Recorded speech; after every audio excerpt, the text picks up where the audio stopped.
It's RT International. Thanks for joining us. Germany has vowed to fight against a new emerging war zone, that of the internet. A new strategy paper by the country's defense ministry says Berlin will unveil its offensive capabilities in cyber warfare. And cyber attacks have become an increasing threat to issues like national security. Let's show you a real-time map of global hacking attacks developed by the Norse Corporation. As you can see, several attacks take place every second worldwide. Former MI5 intelligence officer Annie Machon, she says it's not actually clear who Germany will be fighting against. Who precisely is the enemy these days?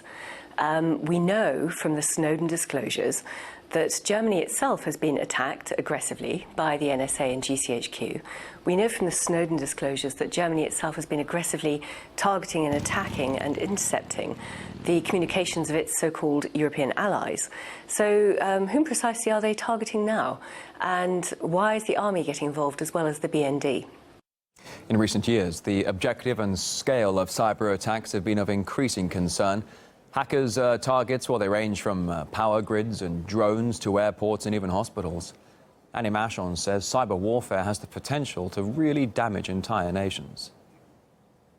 Most people underestimate the scope of what cyber warfare can do, because all our countries, the infrastructure of all our countries is run over the internet now. It's run by computers, be it electricity plants, be it the traffic signal controls, be it the train systems, whatever it is, banking, encryption, whatever. So if you start waging cyber warfare against those sort of infrastructures for a nation state, then the whole nation state could collapse. So I think this is a very effective way of waging warfare if they choose to do it.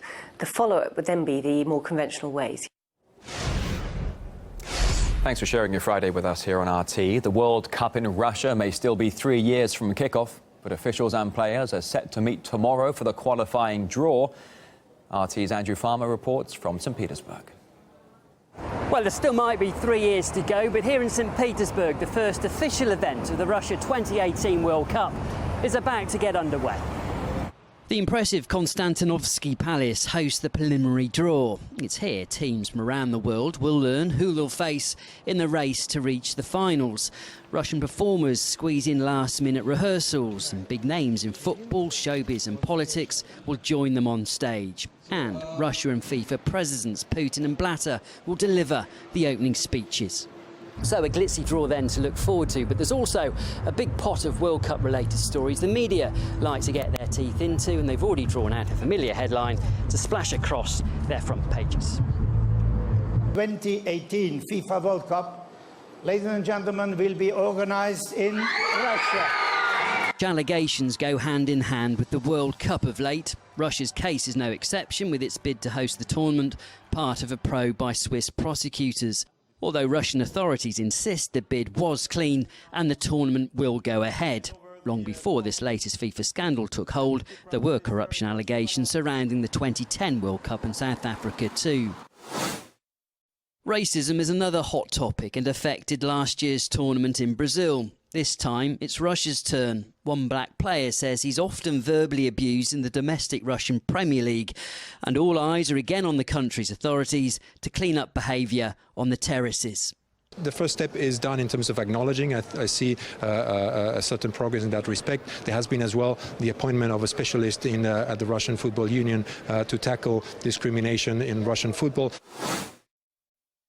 And then there is the infrastructure. We are inside the impressive Zenit Arena, which should be finished this time next year, complete with a retractable roof and also a retractable pitch. It will be one of 12 stadiums used for the Russian World Cup, and so far progress seems to be on track.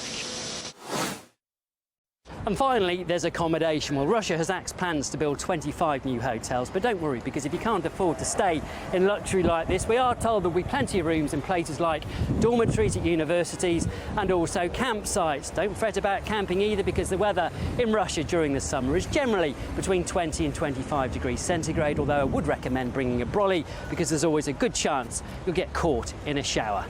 However, seeing dark clouds over a world sporting event does please some. We shouldn't forget the hunt for a sensation by international media at last year's Sochi Olympics. A BBC reporter tweeted this photo of a men's room at one Olympic venue. It shows two toilets side by side.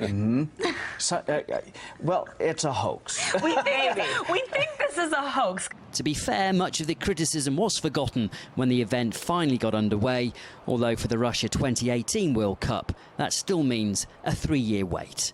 Andrew Farmer for RT, St. Petersburg. And RT's news team will keep you up to date with the developments in St. Petersburg. Our special coverage starting in less than 24 hours.